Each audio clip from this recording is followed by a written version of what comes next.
Assalamualaikum warahmatullahi wabarakatuh. Selamat sore bagi kita semua.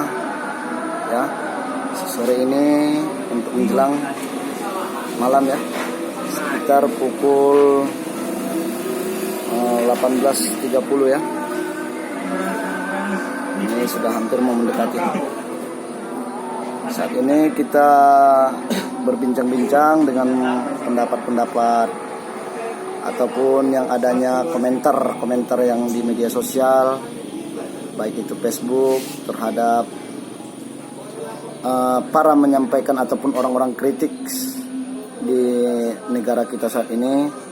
Salam satu bangsa, salam satu negara, salam masyarakat untuk kita semuanya.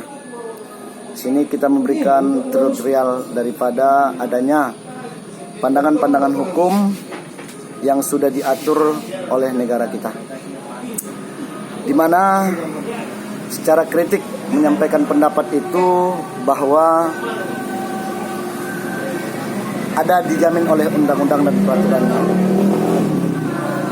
Tapi yang kritik kemajuan demokrasi, apakah ini mundur atau memang maju, mari kita nilai bersama dengan adanya terlibatnya dan berurusan dengan hukum, baik di secara nasional ataupun daerah, menggunakan dengan adanya undang-undang, baik dia KUHP, undang-undang IT, sini segala macam yang diterapkan oleh aturan hukum kita.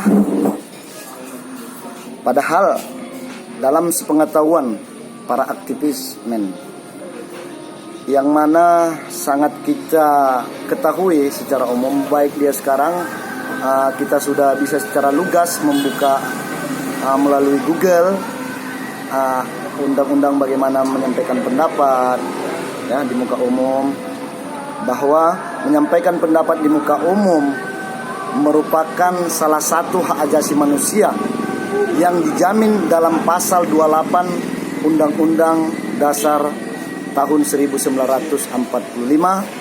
yang berbunyi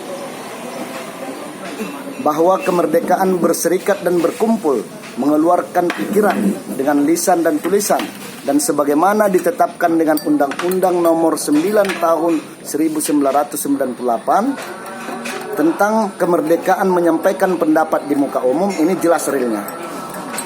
Ini dasarnya masyarakat.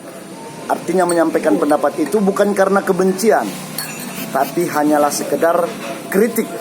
Ada mungkin kesalahan bagi oknum yang menjalankan rodanya pemerintahan, rodanya suatu organisasi atau apa dia. Ya, secara demokrasi inilah yang disikapi oleh peraturan perundang-undangan kita. Mulai dengan dijaminnya Undang-Undang Dasar 45 itu. Di pasal 28 sudah menjelaskan. Dikuatkan lagi dengan era reformasi ya, dari Orde Baru pada era reformasi, maka dikuatkan dan dibuatlah Undang-Undang Nomor 9 Tahun 1998 itu tentang kemerdekaan. Artinya kemerdekaan ini menyampaikan pendapat di muka umum secara lugas nih. Dan itu dideklarasikan di dalam universal hak asasi manusia. Artinya hak asasi manusia ini yang meliputi aturan-aturan norma hukum. Inilah dia dasar-dasar hukumnya. Lalu dasar hukum Undang-Undang tahun nomor 9 tahun 1998 ini adalah pasal 5 ayat 1, pasal 20 ayat 1 dan pasal 28 didapatkan di dalam Undang-Undang Dasar tahun 1945 tersebut. Ini yang menjamin hak kemerdekaan menyampaikan pendapat.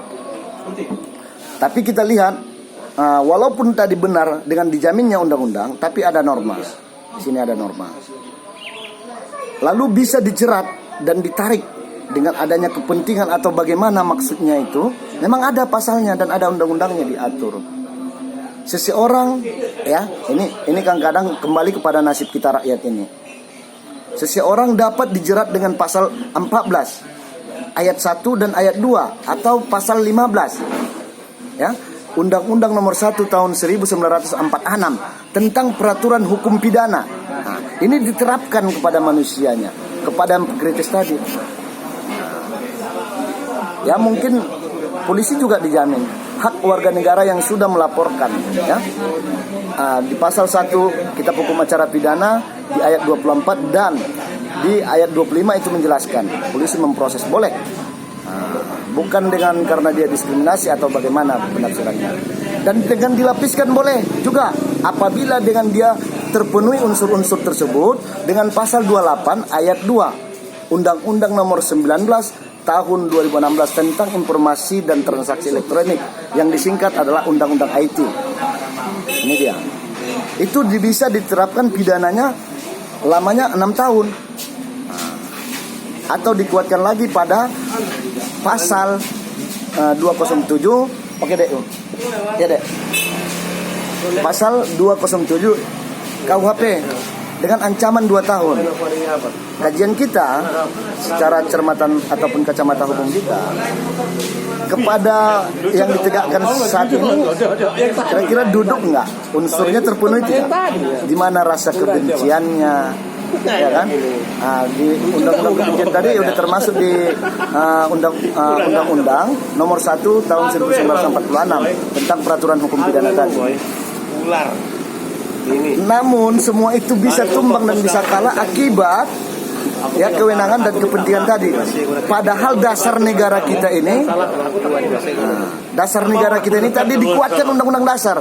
Berdirinya suatu negara dengan adanya landasan hukum. Landasan hukum, ya, udah paham kita. Yang mana landasan hukum? Apa pegangan negara kita ini? Terlepas dari adanya Pancasila, maka dikuatkan oleh undang-undang dasar. Setelah era reformasi dikuatkan oleh Undang-Undang Nomor 9 tahun 1998, ya, yaitu tentang kemerdekaan menyampaikan pendapat di muka umum. Ini dia. Alangkah loyonya negara kita yang ada pada rakyatnya. Ya, ini boleh cross check dan ini hanya pandangan tertera dalam hukum, tidak ada tujuan dan niat yang lain selaku untuk menyudutkan era rejim sekarang atau yang lain. Namun di sini yang kita bunyikan adalah pasal dan pengetahuan masyarakat yang kita sampaikan dalam video ini. Kurang lebihnya karena udah ketepatan menjelang maghrib. Wabillahi taufiq wal hidayah. Assalamualaikum warahmatullahi wabarakatuh. Malangnya nasib kita masyarakat Indonesia.